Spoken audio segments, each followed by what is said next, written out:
အားလုံးပဲမင်္ဂလာပါရှင်ဒီနေ့တစ်ခွက်တီဟင်းချိုချိုလေးချက်နည်းလေးကိုမျှဝေပေးပါမယ်ရှင်ဒီနေ့ဝက်နံရိုးနဲ့ချက်ပါမယ်ရှင်အရင်ဆုံးဝက်နံရိုးကိုပြုတ်ပေးပါမယ်ပြုတ်လို့ရှိရင်တော့စာအနေငယ်ထည့်ပြီးတော့ပြုတ်ပေးပါမယ်ရှင်ဝက်နံရိုးပြုတ်နေတဲ့ချိန်မှာတစ်ခွက်တီအကွန်ခွာထားပေးပါမယ်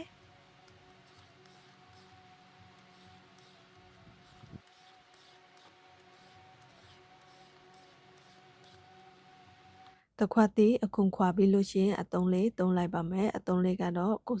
ကြိုက်တဲ့လောက်သုံးနိုင်ပါတယ်ရှင်ပြီးလို့ရှိရင်အထက်ကဥတွေဖယ်ထုတ်ပေးပါမယ်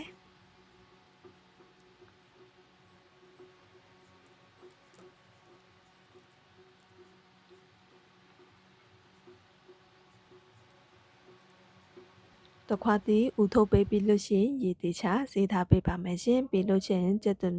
နီးတစ်ချက်နဲ့ကျက်သွန်ဖြူနှလွာကိုအခုခွာပေးပြီးတော့ဖြတ်ထားပေးပါမယ်ကျက်သွန်ဖြူလည်းဒါပြရိုက်ပေးပါမယ်ရှင်ကျက်သွန်မိတ်နဲ့နန်နန်ပင်ကိုလည်းဖြတ်ထားပေးပါမယ်ရှင်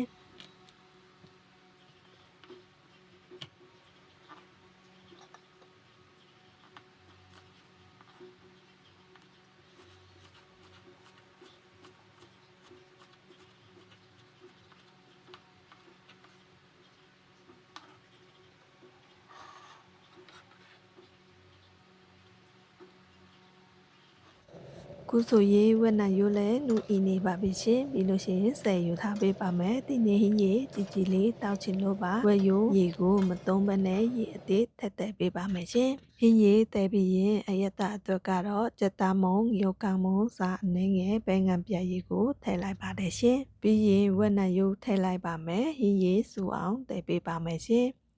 ဟင်းရေဆူလာပြီးလို့ရှိရင်ဖြတ်ထားတဲ့ကြက်သွန်နီနဲ့ကြက်သွန်ဖြူကိုထည့်လိုက်ပါမယ်အနက်လေးမွေးလာအောင်အဖုံးလေးအုပ်ထားပေးပါမယ်ရှင်ငမ်းနဲ့အုပ်ပြီးနောက်အနက်လည်းမွေးနေပါပြီပြီးလို့ရှိရင်တခွားသီးကိုထည့်ပေးလိုက်ပါမယ်ပြီးလို့ရှိရင်အဖုံးထည့်အုပ်ပြီးတော့တခွားသီးနူးအောင်တည်ပေးပါမယ်ရှင်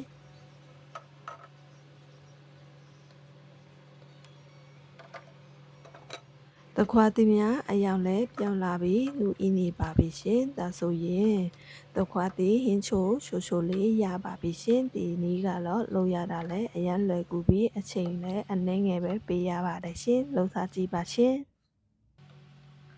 စားတော့မယ်လို့ရှင်ကျက်သွမိတ်နဲ့နာနံပင်ကိုအုပ်ပေးလိုက်ပါမယ်